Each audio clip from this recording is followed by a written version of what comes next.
Laulva revolutsiooni ajal alustasid tõuaretajad sõja eel tegutsenud struktuuride taastamist. Esimestena 1989. aastal alustasid tegevust Eesti Maakarjakasvatajate Selts ja Eesti Linnukasvatajate Selts. 4 põhimõtet, millest uue aja aretusorganisatsioonid peaksid lähtuma, sõnastas 1990. aasta kevadel Eesti Põllumajandusakadeemia rektor professor Olev Saveli. Riigi funktsioon tuleb täideviivast funktsioonist lahutada ja loomaomanikke hakkavad teenindama nende oma organisatsioonid. Ja sama aasta lõpuks olidki ühistud moodustatud, mis 1993. aastal ka registreeriti. Omaaegsete seltside suurimaks varaks olid tõuraamatud. Ülejäänud vara, näiteks seemendusjaamade vara oli riigi vara, nõukogude ajal soetatud riigi vara. See tuli lõppkokkuvõttes riigilt ikkagi välja osta. Kuna erastamisprotsessi käigus tuli varad riigi käest võimalikult soodsalt kätte saada, siis sellel perioodil suuri investeeringuid ei tehtud. Ka pulle ei saanud osta kuskil 92. kuni 94. aastani sisse, sest vastasel korral oleks pidanud need uuesti riigi käest pärast välja ostma tõuseltsi või ühingu rahadega. Taastasid oma tõuseltsid Eesti hobusekasvatajad 1992. aastal. Lambakasvatajad, seakasvatajatega läks natukene kauem aega, aga 1993. aastal Eesti peekonisigade aretusühistu ja 1994. aastal Eesti suurt valget tõugusigade aretusühistu. Järgmiseks oluliseks sammuks oli eraõigusliku ja ühistegelise aretussüsteemi loomine, kuhu vast moodustatud organisatsioonid said koonduda. Ja augustis 1993 tuldi kokku ja arvati, et tuleks teha ka üks liit, kuhu siis koonduksid kõik aretusühingud ja see sai nimeks siis Eesti Tõuloomakasvatuse Liit ja loeksime siis aastat 1993 meie taas iseseisvunud Eesti tõuaretuse organisatsiooni alguseks. Järgmised aastad kujunesid tegusateks. Väljatöötamist vajas uus tõuaretuse seadus koos vajalike lisadokumentide ja regulatsioonidega. Lääneriikide eeskuju aitasid tutvustada Saksamaa nõustajad, palju oli muutunud ka loomade tõuraamatusse võtmise põhimõtetes. Nõukogude Liidu perioodil oli suhteliselt vähe, 15% oli emasloomades tõuraamatusse võetud, see oli väga rangelt valitud, samal ajal kui lääneriikides oli tõuraamatus üle 50%. Kuid lisaks oma liikmete huvide esindamisele ja tõuaretusalaste töösuundade arutamisele täidab Eesti Tõuloomakasvatuse Liit igapäevaselt veel mitmeid teisigi ülesandeid. Eesti Tõuloomakasvatuse Liit on kui koordineerimiskeskus, ei sekku oma liikmete majandustegevusse, kuid arutame koos probleemid läbi ja otsime uusi arenguteid. Alustasime 1990. aastal Luigel tõuloomade näitustega. 1997. aastal kolisime üle Nurmele ja ühiselt ehitasime välja siin näituseareeni, mis on päris populaarne koht ka teistele. Oleme välja andnud tõuinfot 5 aastal ja alates 1998. aastast anname välja ajakirja Tõuloomakasvatus 4 numbrit aastas. 80. aastate jooksul kujunes Eesti Loomakasvatuse Veterinaaria Teadusliku Uurimise Instituudis välja aretuskeskus, mis hõlmas jõudluskontrolli, jõudluspärilikkuse katsejaamu, seemendusjaamasid ja noorpullide kasvandust. See oli aga heaks eelduseks aretuskeskusest Tõuaretusinspektsiooni jõudluskontrolli keskuseks kujunemisel. Kõige suuremad muutused toimusidki esimestel aastatel, kui riik võttis Maailmapangalt laenu selleks, et minna üle personaalarvutite süsteemile. Oluliselt täiendati ka piimaanalüüside laborit ning mõne aja pärast lisandusid loomakasvatusettevõtete proovidele ka piimatööstuste kvaliteedikontrolli aluseks olevad proovid. Taas iseseisvunud Eestis töötas 3 veiste aretusühingut, aretusühistu Eesti Punane Kari, Eesti Mustakirju karja aretusühistu ja Eesti Maakarjakasvatajate Selts. Kõigil oli ülesanne teenindada oma liikmeskonda, pidada tõuraamatut, korraldada jõudluskontrolli, jagada tõuaretuse alast teavet seminaride ja õppereiside kaudu. Aretusühistud pakkusid lisaks ka kunstliku seemenduse teenust. Eesti maakarjakasvatajate seltsi koondusid entusiastid. Alustati 68 liikmega, kellele aastate jooksul lisandus veel 100. 2014. aasta 20. augustil tähistas selts 100 möödumist esimese Eesti talupidajate tõuraamatu avamisest. Ja see on olnud siis järjepidev protsess, et kui tegelikult võib-olla inimeste kohta me ei teagi nii palju andmeid, siis loomade kohta meil on ikka tõesti kõik on dokumenteeritud, me võime võtta mitu 100 põlvkonda tagasi ja me saame teada, missugused loomad siis olid, et esivanemaid.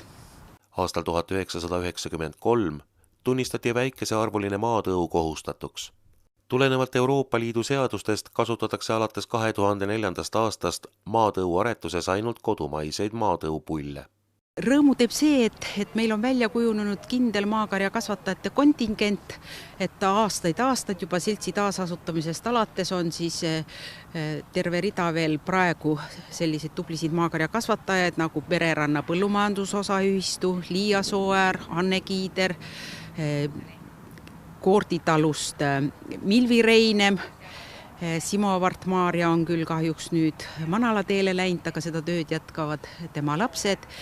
Kui praegustes rasketes oludes on teiste tõugude arvukus kahanenud, siis maakarja puhul seda öelda ei saa. Ma just eile vaatasin PRIA andmeid 1. detsembri seisuga ja rõõmustas see, et meil on nüüd 16 tõuraamatu lehma rohkem kui möödunud aastal sama ajaga. Täpsemat teavet maakarja kohta pakub 2007. aastal ilmunud tõumonograafia Eesti maakarja arengulugu. Murelikuks teeb aga fakt, et 180 maatõugu veise omanikust ei osale jõudluskontrollis 150. Samas toetab Eesti riik Keskkonnafondist maatõu kasvatajaid kui ohustatud tõuguveiste pidajaid alates 2000. aastast. Kuid selle toetuse aluseks on veiste tõuraamatusse kantus. Paremates karjades on keskmise piimatoodangu suurus üle 6000 kilo ja rekordlehmadel koguni üle 10 000 kilogrammi. Kari peab ennast ära majandama, siis ka tõhus tõuaretus, kus rangelt järgitakse neid põhialuseid nagu tema helevärvus, tema maitsev piim, kus on palju rasva sees ja palju valku ja piimasuhkrut. Saarlaste suurejooneline esindatus Upal toimunud näitusel on Käde Kalamehe hinnangul heaks eeskujuks teistelegi. Tänasel näitusel on näete et nii palju erinevate aastate maakarja visse väljas ja ma olen alati tegelikult saarlasi kiitnud, et nad on erilised, et nad ikka oskavad maakarjaga tööd teha ja tulemused on täna tõesti siin näha. 2 suurema piimaveisetõu käekäik on taas iseseisvunud Eesti perioodil olnud sarnane. Ühel ajal alustati erastamisprotseduuri, asutati aretusühistuid ja tehti koostööd jõudluskontrolli kaasajastamisel. Alates 2003. aastast toimub 2 piimaveisetõu aretus Eesti tõuloomakasvatajate ühistu koosseisus. Vastupidava Eesti punase tõu aretus on põhinenud Taani ja Angli tõu aretusmaterjalile. 2011. aastal valisid väliskohtunikud eraldi konkursitel mõlema tõu vissideks punasekirjud lehmad. Mul on olnud au osaleda kõigil 21 vissiüritusel ja kui ma hakkan juba võrdlusi ja paralleele tõmbama, siis sellel on tohutu suur väärtus. Esiteks on lehmad arenenud, me näeme tõuaretuse arengut, erinevate pullide tütreid, me näeme, kuidas on tõusnud toodang läbi selle 21 aasta. Eriti tähtis üritus on saarteviss kindlasti loomaomanikele endile, et seada pisut sihte tulevikuks, missugused pullid olid siis täna ilusamad ja kindlasti on ju kataloogis näha ka lehmade toodangud ehk järelikult ka pulli isa-tütarde toodangud ning mõelda, millist pulli kasutada, et veel paremaks minna. Kindlasti on see aretuse jaoks väga tähtis üritus. Ma arvan, et see kontingent farmereid, kes tegelikult siin üritusel osaleb, nad on väga õnnelikud. Seda on tunda, et alati ei saa tahta, et kõik võidavad, aga selline õlgõla tunne on olemas ja ka omavahelistes vestlustes hiljem nad ikkagi räägivad, et nad visivõistlustel osalevad, on seal küll konkurendid, aga samas on nad head kolleegid. Eesti Holsteini aretuslugu on taas iseseisvunud Eestis olnud ühesuunaline. Põhikomponendiks on olnud erinevatest riikidest pärinev Holsteini tõug. Sperma eksport on varasemate aastatega võrreldes vähenenud. Kui me oleme loomade müügi osas nagu tublid ja Eestist on alati loomi palju ostetud, siis sperma väljamüük on üsna väike, et viimastel aastatel on siin midagi müüdud Venemaa suunas, ka Valgevene on huvi näidanud, ka meie lõunanaabrid ja mingid koostööprojektid on olnud ka Saksamaa ja Hollandiga, kust me oleme ise varasemalt pulle ostnud ja nii-öelda paralleeltestimise tulemusena oleme saanud siis ka sinna spermat müüa. Maailma mustakirjude tõugude aretuses kasutatakse valdavalt Ameerika päritolu Holsteini tõugu. Samuti tehakse ka Eestis, kuid seda siis Hollandi või Saksamaa kaudu. Sellise valiku tulemusel ühtlustub kehaehitus, eriti udara kuju ja kinnitus, kuid suureneb ka lehmade piimajõudlus. Üle 10 000 kilogrammi karja keskmisena on saavutanud 10 karjad. Rekord on üle 12 000 kilogrammiga Soone talu osaühingu käes, kuid juba mitu lehma on 305 päeva jooksul lüpsnud ka üle 19 000 kilogrammi. Jacqueline on vabariigi kõige kõrgema eluaja toodanguga lehm, üle 160 tonni välja lüpsnud ja 9. laktatsiooni lüpsev, 4 tütre ema, ülejäänud on poisid olnud tal ja tema tütar, kes on ka peaaegu 19 000 lüpsnud, lüpsab 3. laktatsioon on praegu tal lõppenud, detsembris proovib uuesti. Nii et nad on hästi sarnased ja hästi sõbraliku iseloomuga, hästi rahulikud lehmad. Aasta põllumees 2013 näeb oma ettevõtte edu kõikide karjakasvatusse puutuvate asjaolude kompleksset märkamist ja arvestamist. No aretuses me ikka valime pulle nende väärtuse järgi, et oleks toodangu tõusu, et oleks rasvvalk kõrgemad, et ei tuleks mingit suurt miinust kusagil. Jälgime kindlasti nii udarakinnitusi, jalgu, et eks ta jah, selline vaatamine on. Esimesena alustas Eestis külmlaudas loomapidamist Torma põllumajandusühistu. Eks meil olid siis ikka kole keerulised ja rasked ajad, et sai see laudaehitus ja asi ette võetud, see oli ikka, siis tõesti meil oli tolle hetkel väljapääsmatu olukord ja ega väga palju teisi valikuid nagu ei olnud. Ja siis sai vaadatud siit ja sealt Euroopas ringi ja sai see hullumeelne otsus siis tehtud. 2 aretusühistu ühinemine tõi kaasa ka 2 veisetõu kunstliku seemenduse jaama koondumise Kehtnasse. Eeldused selleks lõi 1996. aastal alustatud ettevalmistustööd sealse seemendusjaama kaasajastamiseks, kuhu olid kaasatud ka Hollandi eksperdid. No ma arvan, et see on suur au, et meil see olemas on ja tunduvalt varem, kui Eesti astus Euroopa Liitu 2004. aastal oli ka juba selle seemendusjaamal Euroopa Liidu nõuetekohane tunnustus, mis tähendab, et nii pullide tervislik seisund, veterinaarsed nõuded, kõik olid vastavalt nõuetele täidetud. Kehtna seemendusjaamas on kasutusel ka mõned teiste riikide praktikast erinevad meetodid. Ühte seemendustoosi paneme ikkagi rohkem sperme sisse. Suguselekteeritud spermat me ise siin Eestis veel ei tooda, kuigi koostöö ülikooliga selles suunas käib.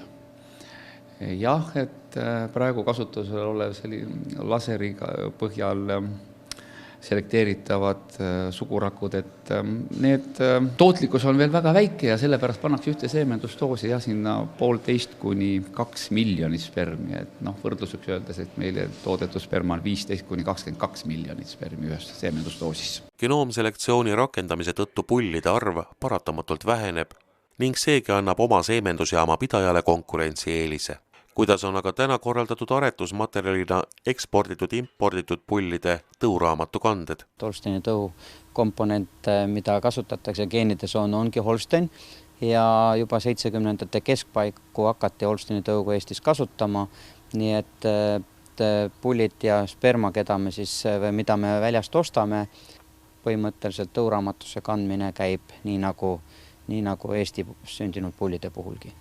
Lihaveise kasvatajate selts asutati aastal 2000. 3 aastal saadi riigi abi puhtatõuliste veiste importimiseks, mis oli vajalik oma ristandkarjade tõuomaduste parandamiseks ja kohalike tõupullide tootmiseks. Viimastel aastatel on puhtatõuliste lihaveiste arv tublisti kasvanud, seda siis meie oma aretatud kui sisseostetud tõugude arvestuses. Läbi aegade on kuskil minu andmetel 4500 puhtatõulist looma ostetud, erinevad tõugusid, kõige rohkem seal Aberdiine, Herefordid, limusiinid, Šoti mägiveised, neli põhilist tõugu. Viimaste aastate jooksul on muudatusi ka lihaveiste väärtuslike pullide kasutuses. Need ajad on praktiliselt möödas, kus karjakasvataja enda karjapaljunduseks kasutab siin 50% pulli või mingisuguse vahepealse veresusega, et ikkagi püütakse leida ikka 100% puhas pull. Tõuselts on organiseerinud ka aretuspullide sisseostu ja 2007. aastast isegi nende oksjoni. Kõrgete alghindade tõttu jäid siis üle poole pullidest müümata, kuid juba aasta hiljem toimunud oksjonil see vahekord muutus. Lihaveiste kasvataja Aldo Vaani hinnangul lähevad pullid iga aastaga järjest paremaks eelkõige just loomade geneetika tõttu. Juurdekasvud lähevad järjest paremaks, siis kui vaadata meie lihaveiste realiseerimist Eesti tapamajades, siis Euroklassifikatsiooni järgi need kvaliteediklassid paranevad, pöörata tähelepanu nende veiste temperamendile, et see pull oleks temperamendilt rahulik. Eestis on peetud Eesti tumedapealiste ja Eesti valgepealiste lammaste tõuraamatut. Aastaid on vastavat aretustööd koordineerinud Eesti lambakasvatajate selts. Eesti lambakasvatajate selts suutis siis 2014. aastaks jõuda Eesti valge- ja tumedapealise lamba aretusega punkti, kust edasiminekuks tuligi leida nüüd uued vahendid, võimalused ja teed. Lisaks tõuraamatu pidamisele korraldas Eesti lambakasvatajate selts ka lammaste jõudluskatseid. Põhiliselt tehti seda läbi lammaste kaalumise. Lihassilma mõõtmine oli üks uus jõudlusnäide andmete kogumise võimalus, viis ja vahend, et sellega hakati tegelema 2010. aastast. 2015. aastal lisandus veel teinegi lammaste tõuraamatu pidaja, Eesti tõulammaste aretusühing. Tekkis olukord, kus kohas lambakasvatajate seltsi aretusprogramm peatati. Ja siis me tegime enda aretusorganisatsiooni, aretusprogrammi, mis sai tunnustuse ja täna me siis aretamegi nende järgi. Et me püüame leida sellise Eestile sobiliku lihalamba. Lihaturu nõudlus on tõusnud looma kvaliteedi osas ja et siis Eesti tumeda, Eesti valgepealine lammas hoida sellises seisukorras, et ta rahuldaks nii ostja nõudmisi kui kasvataja nõudmisi. Et ta lihavormid oleksid head, aga samas ka ema omadused ei jääks kehvaks. Et parandajate tõugude osas on kasutusel tõud, mis säilitaksid meie lambatõugude oma välimuse, ehk siis tumeda pea, tuka ja kindlasti valge villaku. Kuid olukord, kus üks andmebaas peab juba 2 organisatsiooni teenindama, tõstatab uusi küsimusi ja probleemegi. Peale seda lambakasvatajate seltsi taastamist oli siis tarvis kaasajastada kogu jõudluskontrolli süsteem. See jõudluskontrolli süsteem sai siis rajatud riigi poolt antud vahenditega, aga nüüd, kui on antud luba tõuaretust pidada mitmele organisatsioonile, siis kasutada neid vilju saab ainult üks ja see on minu arvates ka ebaõiglane.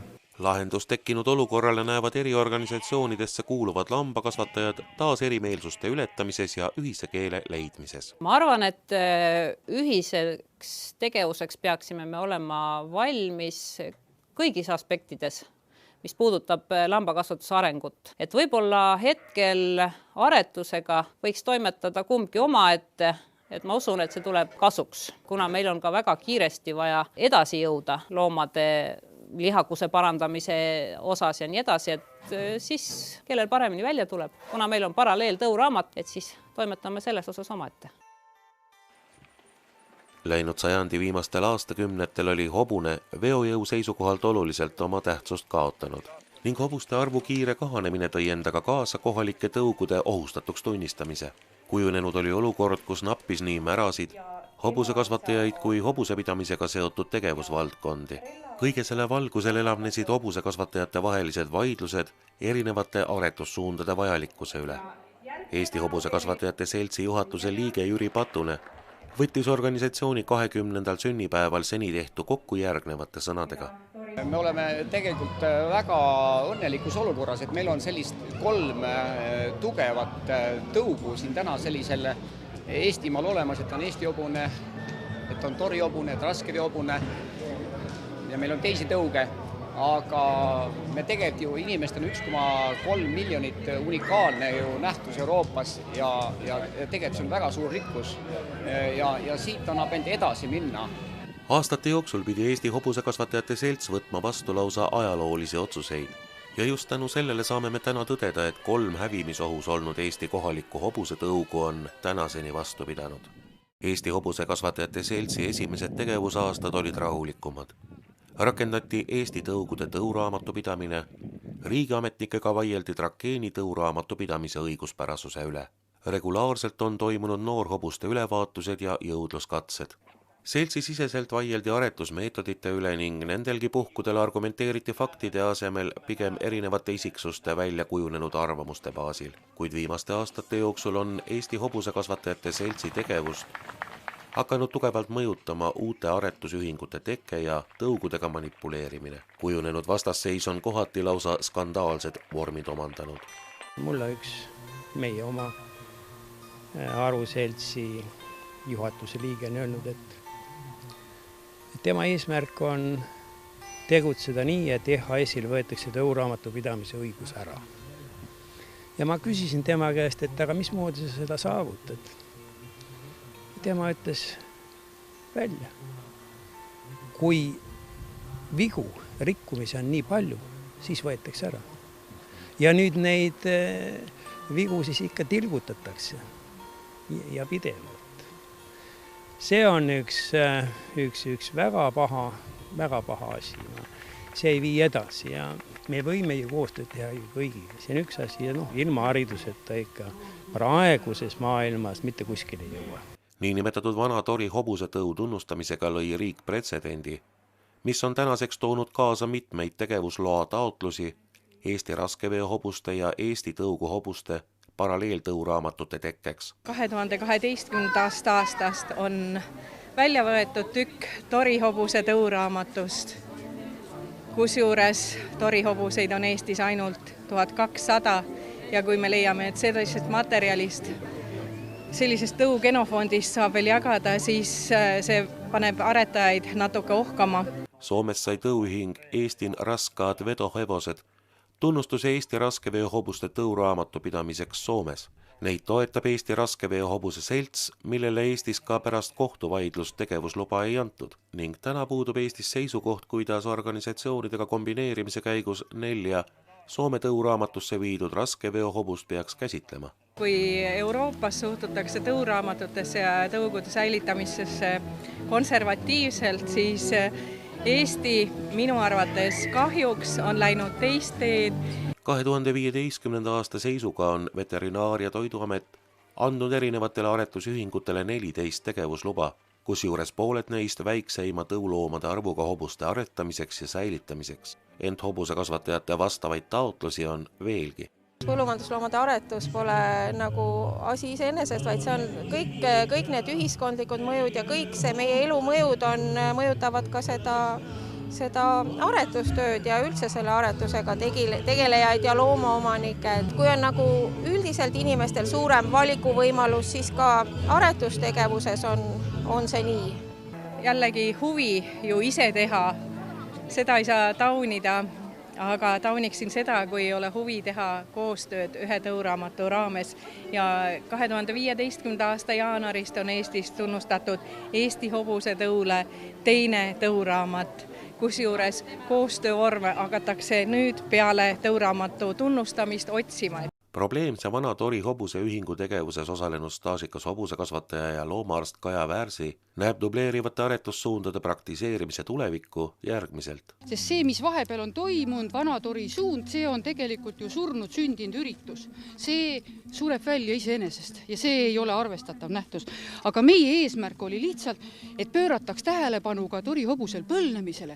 Et seda, mis on meie esivanemad teinud enne selle teise Eesti Vabariigi tegemist, et seda peetaks ka au sees. Tõuseltside vahelised erimeelsused mõjutavad paraku ka riigiga peetava dialoogi kvaliteeti. Ma olen mõnel korral Eesti Vabariigi põllumajandusminister olnud ja ütlen, et see jääb silma. Et lohutuseks olgu see, et ka teistes loomakasvatusharudes on niimoodi, et aeg-ajalt koostööd vajaka, aga hobumajanduse pealt jääb see nagu mõnevõrra rohkem isegi silma, julgen ütelda. Nii et head koostööd ja paremaid lahendusi on vaja. Kuid aretusseltside vahelistele eriarvamustele vaatamata on Eestis aretatud ja kasvatatud hobused ka juba piiri taga nõutud ja hinnatud loomad. Meie hobuseid ju kasvatatakse nii Soomes, Rootsis ja välisriikideski. Ja tihtipeale jääb mulje, kui me seal välisriigis oleme käinud, et välisriigi hoitakse ja hoolitakse meie hobusest palju rohkem kui meie riigi isad. Eesti Maaülikooli põllumajandussaaduste tootmise ja turustamise erialal lõpetanud noore talupidaja Andres Vaani hinnangul tuleb hobumajanduse tulemuslikuks turustamiseks nii mõnigi tänaseks kinnistunud arusaam kaasaegsema vastu vahetada. Täna on meil seis selline, et kui tahad hobust hea hinnaga müüa, siis ta peab olema sul välja õpetatud, käinud mõningatel võistlustel ja siis sa saad küsida hinda. Ja ka kallimatel hobustel kindlasti tervisekontrollid ja muu selline asi. Ehkki vaidlused riigi ja tõuseltside vahel jätkuvad, on Eesti hobusekasvatajatel põhjust tehtu üle ka uhkust tunda. Hobuste arv on aja jooksul Eestis oluliselt kasvanud, hobustega tegelejate arv on kasvanud, nende alade arv on kasvanud, mida hobustega tehakse. Hobused on väga olulised tööhõive seisukohalt, hobused on väga olulised ka maastikuhoolduse seisukohalt ja hobuste tegelejad ja nende organisatsioonid, täpselt samamoodi peavad rohkem ja koordineeritult tegutsema, et saada siis nagu paremaid tulemusi Eestis.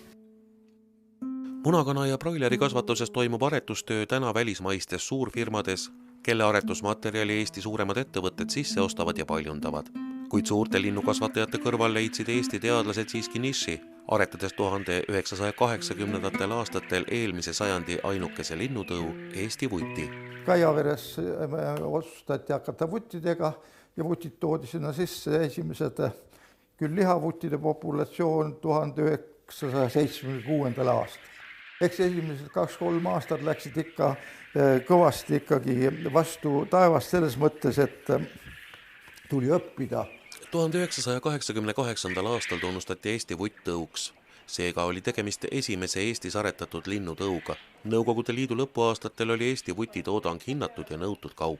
Siis toodeti tollel ajal umbes 8 miljonit muna kokku, sellest umbes 80% läks Nõukogude Liidu biotööstusele nakkushaiguste vaktsiinide valmistamiseks.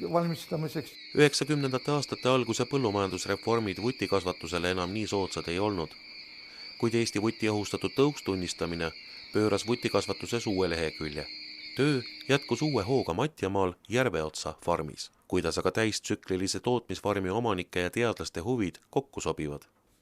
Väikefarmis, ütleme, kus seal peetakse mõnda 100 või mõndakümmend vutti, eks ole, saab teha küll, eks katsed, ma ei vaidle selle vastu, aga tervet populatsiooni iseloomustavaid näitajaid ja seda populatsiooni parandada ei saa väikefarmiga, sest lihtsalt peab olema täistsükliline tootmine, et saada seal midagi teha. Tulemuste hindamiseks on vajalik jõudluskontroll ja see eeldab vähemalt 200 linnu jõudluskontrolli, kellele siis ka vajalikke pidamistingimusi tagada.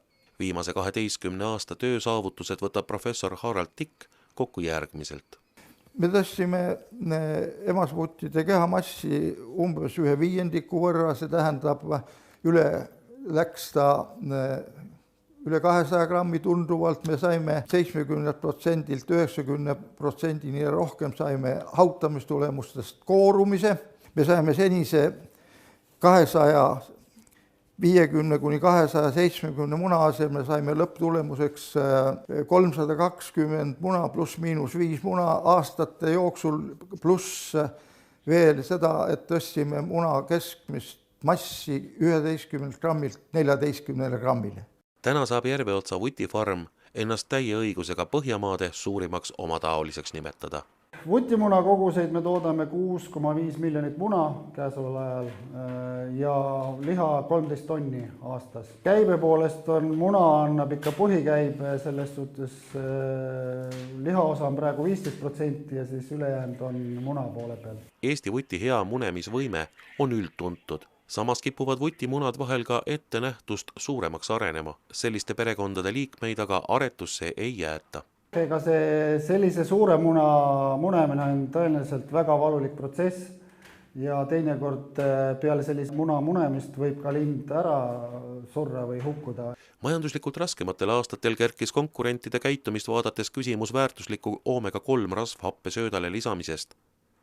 Kuid peale jäi siiski tervisliku vutimuna hindava tarbija eelistused. Kannatame selle konkurentsi välja ja need inimesed, kes on lojaalsed meile olnud ja saavad sellest aru ja tunnetavad, et sellest on nagu kasu, need on jäänud nagu meiega ja me teeme seda edasi.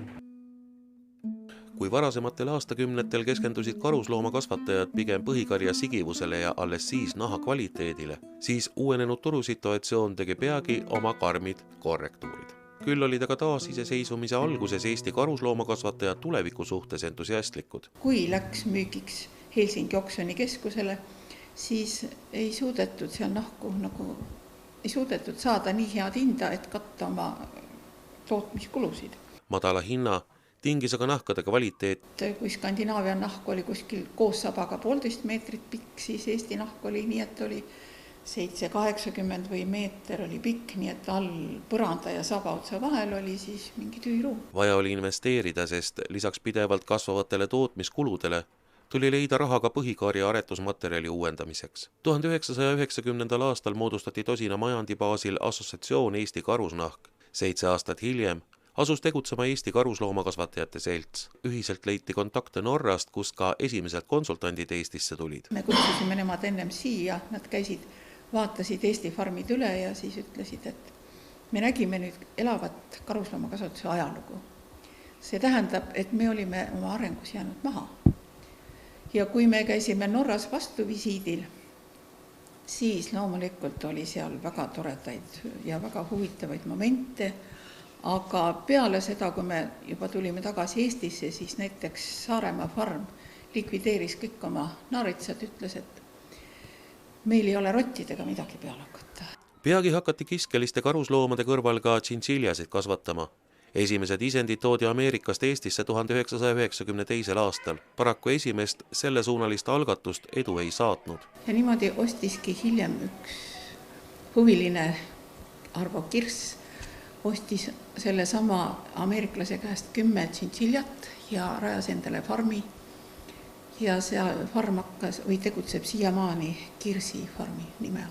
Tšintšilja kasvatuseks vajalik oskusteave tuli aga taas Skandinaaviast. 1997. aastal me saime siia Taani kohtuniku Johannes Ederseni, kes Luigel me tegime esimese näituse, kes siis seal hindas meie loomi ja hindas väga meie tööd, et see on hästi perspektiivikas Baltimaades hakata tšintšilja kasvatust arendama.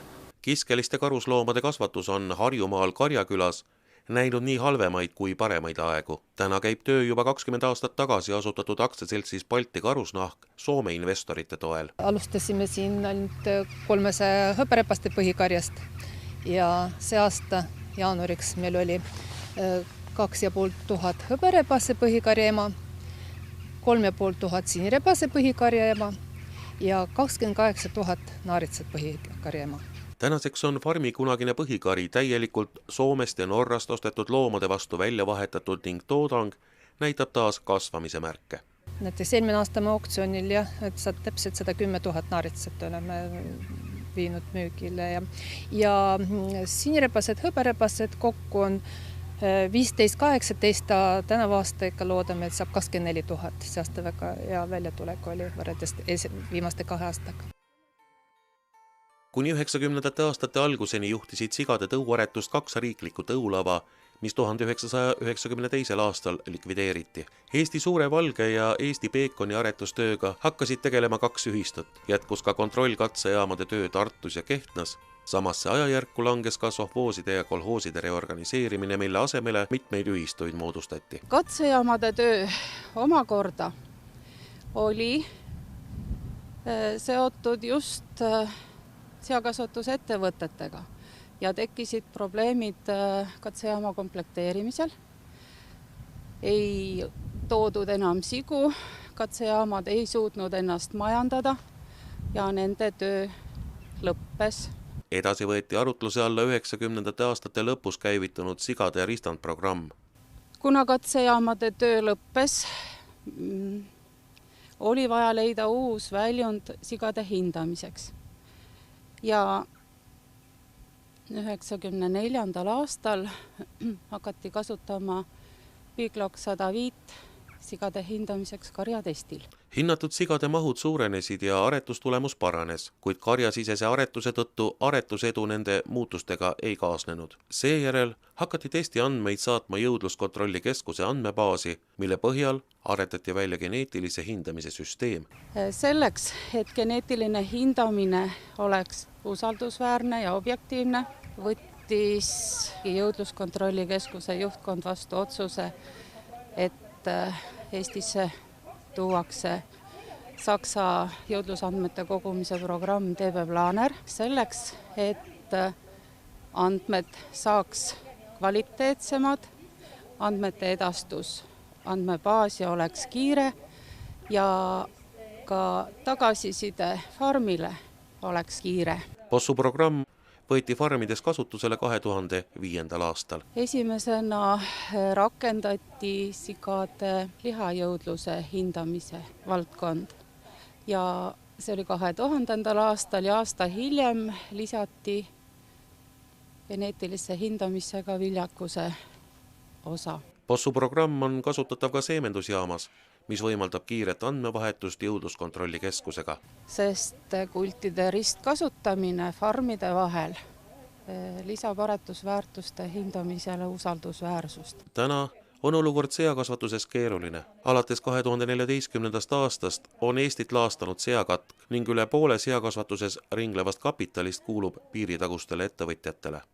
Kontroll sisuliselt ju Soome omanike käes ja võib-olla ehk nad oma peaaegu 80% karjast ei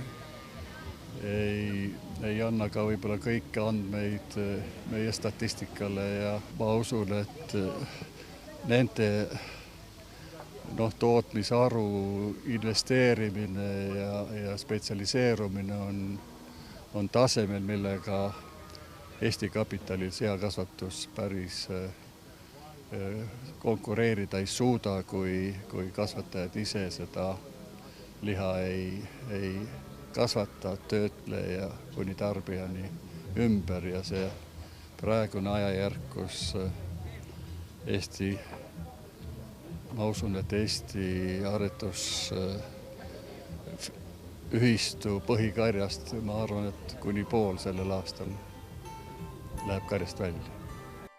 1885. aastal avati Eestis esimene tõuraamat, aga loomaomanikud jõudsid peagi järeldusele, et vaja on määrata loomade jõudlust. 1909. aastal alustati jõudluskontrolliga talude veisekarjades. Enam kui 100 aastaga on jõudluskontrolli tehnilised vahendid ja kompetents tundmatuseni muutunud. Tõuaretustöö aluseks on aretusloomade põlvnemisandmete geneetiline ekspertiis, mida tehakse Eesti Maaülikooli loomageneetika ja tõuaretusosakonna geneetikalaboris. Kogu labori töötamise aja on labor olnud tegelikkuses tõuaretajate teenistuses. Mida see tähendab?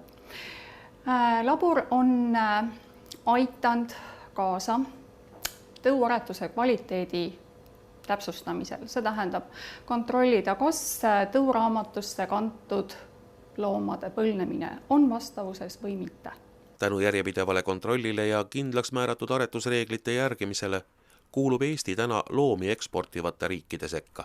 Ostetakse nii Euroopa Liidu riikidesse kui ka kolmandatesse riikidesse ja ega Tartugi Agro on 15. aastal müüsime ju peaaegu 230 mullikat. ääretult sügav ja sisuline töö, mida ühelt poolt on teinud meie loomakasvatajad ja teiselt poolt, mida on teinud meie teadlased. Ja see on suur au, et meie väikese Eesti tõuaretuskultuur nõnda vana on ja tegelikult me oleme Euroopa keskmiste hulgas, olemegi sisuliselt 5 esimese hulgas. Et me oleme väga tublid ja vaprad, nii et see töö on vilja kandnud. Kiili Kristjan Albrechti ülikooli emeriitprofessor, kahekordne teadusdoktor Ernst Kalm on viimase veerand sajandi jooksul Eesti tõuaretuses toimuval silma peal hoidnud. Ich freue mich, dass ich hier eine so konstruktive und positive Entwicklung in den letzten Jahren feststellen konnte. Und die Zusammenarbeit mit der Wissenschaft und den Zuchtorganisationen ist hier sehr gut ausgeprägt und ist auch für die Zukunft gefordert. Konkurentsis püsimiseks tuleb teadlase sõnul teha struktuurseid muudatusi sea, hobuse ja lambakasvatusvaldkonnas. Samuti viitab Kalm Euroopa Liidu maade praktikale, kus iga ohustatud tõu jaoks seltside ülese aretusorganisatsiooni moodustamist ei ole otstarbekaks peetud. In einigen Ländern werden erst einmal Vereine gegründet, damit eine effektive Populationsgröße sich entwickeln kann. Denn ohne eine vernünftige, effektive Populationsgröße kann man ein Erhaltungszuchtprogramm nur schwer durchführen. Dann sind andere Maßnahmen wie Tiefgefrieren von Sperma und Embryonen notwendig, sodass hier keine Zuchtorganisationen tätig werden können, sondern das müssen Vereine sein, wo die Mitglieder es wollen, diese gefährdeten Rassen zu erhalten. Und die Zusammenarbeit mit der Wissenschaft ist hier besonders gefordert. Tõuraamatut tuleb pidada nii, et ta peaks vastu sajandeid. Meie tõugude emasloomade arv on niivõrd väikene, et need tuleks koondada iga tõu kohta ühte tõuraamatusse. Aga riik on arvanud teisiti. Tõuaretus ei ole rahvalik paaristants, kus harjutatakse rühmiti ja tullakse mõne aasta pärast kokku ja näha, kas me oleme sarnased. Tõuaretuse aluseks on sigimine vanempaaride vahel. Mida suurem on võimalus neid valida, seda suurem tõenäosus on ka saada parimaid järglasi. Kui tantsul on oma seade ja muusika, nii peab ka olema tõul oma aretusprogramm ja tõuraamat. Võib tegutseda rühmiti, kuid kõik ühe ja sama reegli alusel. Laulva revolutsioon.